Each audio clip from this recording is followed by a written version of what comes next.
ఏడు సీట్లు కూడా రావంటున్నారు. మరి ఎట్లా ఏంది ఇప్పుడు ఉన్న పరిపాలన ఎట్లా ఉంది ఏందంటారు? రేవంత్ రెడ్డికి 110, 120 సీట్లు వస్తాయంటే ఎక్కడి నుంచి వస్తాయి, ఎందుకు వస్తాయి సీట్లు అనేది? ఆల్రెడీ 6 గ్యారెంటీలు 160 హామీలు ఇచ్చారు. ఒక గ్యారెంటీ ఇచ్చారా? ఒక హామీ ఇచ్చారా? ఇస్తే ఒకటి ఫ్రీ బస్ అని ఒకటి ఇచ్చారు. ఫ్రీ బస్ ఇవ్వడం వల్ల ఏమైనా మహిళలకు ఫ్రీ బస్ అని ఇస్తే ఏమైనా లాభం జరిగిందా? మహిళలు దానివల్ల సంతోషపడుతున్నారా? ఒకటి మంచి జరిగింది అనేది ఏమున్నది?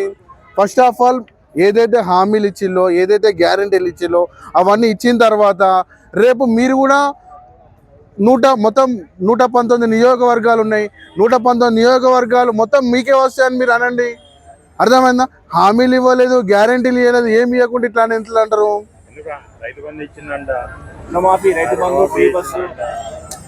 ఇప్పుడు ఏది ఇచ్చిన ఇప్పుడు ఇచ్చిళ్ళు అని అంటున్నారు.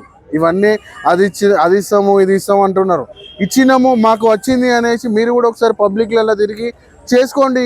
ఇప్పుడు రేపు అఫ్ కోర్స్ మీరు కూడా ఎక్కడ ఏం జరుగుతుంది ఏందనేది మీరు కూడా ఫీడ్బ్యాక్ తీసుకుంటారు. ఫీడ్బ్యాక్ తీసుకున్నప్పుడు దీనివల్ల సంతోషపడ్డాము, దీనివల్ల మాకు బెనిఫిట్ ఉంది, దీనివల్ల మేము బాగుపడ్డాము అని చెప్పిన వాళ్ళు ఎవరైనా ఉన్నారా? కొందరు ఇప్పుడు ఇంతకుముందు ఉన్న ముఖ్యమంత్రులు చాలా మంది ముఖ్యమంత్రులు వేరు. ఆ ముఖ్యమంత్రుల గురించి అడిగితే చెప్తారు ఏ ముఖ్యమంత్రి ఏం చేసిండు ఏందనేది. రేపు రేవంత్ రెడ్డి ఒక సీటుకి వెళ్తాడా చూడండి రేపు ఎలక్షన్లో. అదే చెప్తున్నా కదా, నేనేం చెప్తున్నా, మీరు హామీలు గ్యారెంటీలు అవన్నీ ఇవ్వండి. ఇచ్చిన తర్వాత చెప్పండి.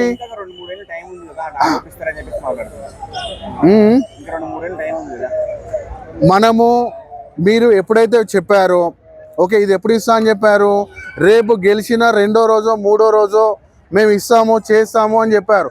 అప్పుడు ఇవ్వండి. రేపు ఎలక్షన్ ముందు ఇస్తే ఎవరేమి ఓటేస్తారు? ఎవరేసి ఎవరు ఇది చేస్తారు? మీరు ఎప్పుడైతే మీరు టైం చెప్పారో ఆ టైంకి ఇది చేయాలి.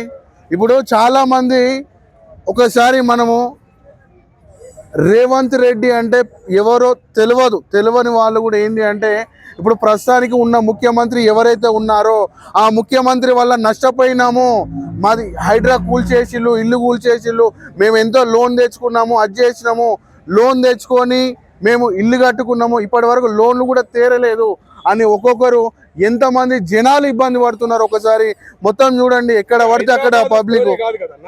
చుట్టూ ఉన్న 10 జిల్లాల్లో బాగా చేస్తున్నాడు అభివృద్ధి అని చెబుతున్నాడు రేవంత్ రెడ్డి గారు కూడా. 10 జిల్లాల ద్వారానే నాకు 117 వస్తాయని చెబుతున్నాడు. మరి ఎట్లా ఏం చెబుతారు? పల్లెటూరు బాగా చేస్తున్నాడు అంటగా.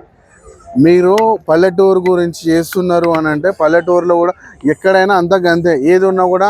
ఇప్పుడు దీని గురించి ఒక ఎగ్జాంపుల్ చెప్తున్నా. నేనేం చెప్తున్నా అంటే తెలంగాణ రాష్ట్రంలో హైదరాబాద్ ఉంది. తెలంగాణ వేరు, తెలంగాణ హైదరాబాద్ వేరు, ఉన్న చుట్టుపక్కల ఉన్న విలేజెస్ వేరు కాదు కదా. ఏదైనా అంతా ఒకటే. ఏదైనా కూడా ప్రతి ఒక్కరి దగ్గర నుంచి రావాల్సింది ఏం రావాలి? ప్రతి ఒక్కరికి కూడా హైదరాబాద్ అయినా రేపు పల్లెటూరులో అయినా ఎక్కడి నుంచి అయినా కూడా రావాలి.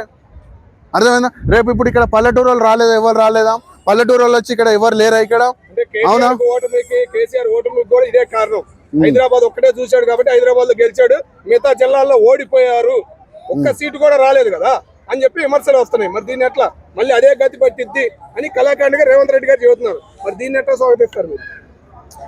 అదే అట్లే ఉంది ప్రస్తుతానికి. అదే ఓకేనా? గెలుస్తారంట ఈసారి కూడా రేవంత్ రెడ్డి? రేవంత్ రెడ్డి గెలవాడు కష్టం. రేవంత్ రెడ్డి చెప్తున్నా కదా, రేవంత్ రెడ్డి గెలవడం చాలా కష్టం. అది గెలవాడు, ఇక్కడ కూడా గెలవాడు. అందుకు అతను ఫస్ట్ ఒకటి అతను గెలవాలి అంటే ఎందుకు గెలవాలి అంటే అప్పుడే హామీలు అవన్నీ ఇస్తేనే గెలిచేటోడు. కష్టం గెలవరు.